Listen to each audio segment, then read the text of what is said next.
এরে ভাই, রাত হয়ে গেছে অনেক, দেশে আরো রাত হয়ে গেছে, বসতে হবে। না তো দেশে ফেরার তো কোনো অসুবিধা নেই।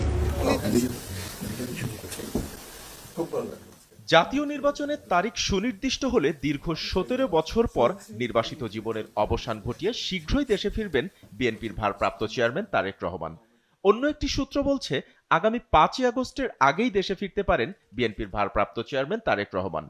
তাকে স্বাগত জানাতে প্রায় ১০ লাখ লোক সমবেত হতে পারে রাজধানী ঢাকায়। দেশে ফিরে রাজধানীর গুলশান অ্যাভিনিউয়ের ১৯৬ নম্বর রোডে মা খালেদা জিয়ার গুলশানের নিজ বাড়িতে উঠবেন তিনি। তাই এ বাড়ি তারেক রহমান থাকার উপযোগী করতে প্রয়োজনীয় সংস্কার শেষে পুরোপুরি প্রস্তুত বলে জানা গেছে। ১.৫ বিঘা জমির উপর নির্মিত এই ছায়াঘেরা বাড়িটি বিএনপি চেয়ারপারসন বেগম খালেদা জিয়ার মালিকানাধীন, যা সম্প্রতি তারেক রহমানের নামে নামজারি করা হয়। এই বাড়িটি একসময় ভাড়া নিয়ে ব্যবহার করত ব্রিটিশ আমেরিকান টোবাকো বাংলাদেশ, তবে ৬ মাস আগে কোম্পানিটি তা ছেড়ে দেয়। এরপর থেকে বাড়িটির অভ্যন্তর ও বাহ্যিক পরিবেশ তারেক রহমানের থাকার উপযোগী করে সাজানো হয়েছে। ঘনিষ্ঠ সূত্রগুলোর বরাতে জানা গেছে বাড়ির সাজসজ্জার কাজ শেষ হয়েছে এবং এটি এখন পুরোপুরি বসবাসযোগ্য। ওয়ালটন আবারও মিলিনিয়ার অফারে ওয়ালটন ফ্রিজ কিনে আপনিও হয়ে যেতে পারেন মিলিয়নিয়ার।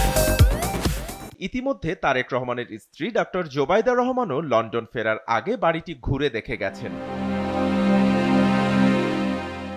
২০০৭ সালের ৭ই মার্চ তারেক রহমানকে গ্রেফতার করা হয়। ২০০৮ সালের ৩ সেপ্টেম্বর জামিনে মুক্তি পেয়ে ১১ সেপ্টেম্বর চিকিৎসার জন্য সপরিবারে লন্ডন যান তিনি। তখন থেকেই সেখানেই অবস্থান করছেন তারেক রহমান। ২০১৮ সালের ৮ ফেব্রুয়ারি খালেদা জিয়া কারাগারে যাওয়ার পর দলের ভারপ্রাপ্ত চেয়ারম্যানের দায়িত্ব পান তারেক রহমান। উনি যে কোনো সময় ইচ্ছা, উনি বাংলাদেশের নাগরিক, যে কোনো সময় ইচ্ছা উনি দেশে ফিরবেন। তারেক রহমানের দেশে ফিরতে কোনো অসুবিধা নেই বলে কয়েকদিন আগেই গণমাধ্যমকে জানিয়েছিলেন স্বরাষ্ট্র উপদেষ্টা Mohammad Jahangir Alam Chowdhury. Foreign ministry, foreign অ্যাডভাইজারও আপনাদের বলছে, তারাও কিন্তু তাদের চিঠি দিচ্ছে যে আমাদের বাংলাদেশি নাগরিক যদি ওই অগদেশে থাকে আমরা অবশ্যই নিব। যদি বিএনপি এবং তারেক রহমানের ফিরে আসা বড় জনসমাবেশের মাধ্যমে গণসমর্থন লাভ করতে পারে, তবে সেটি সরকার বা ক্ষমতাসীন দলের জন্য চ্যালেঞ্জ হতে পারে।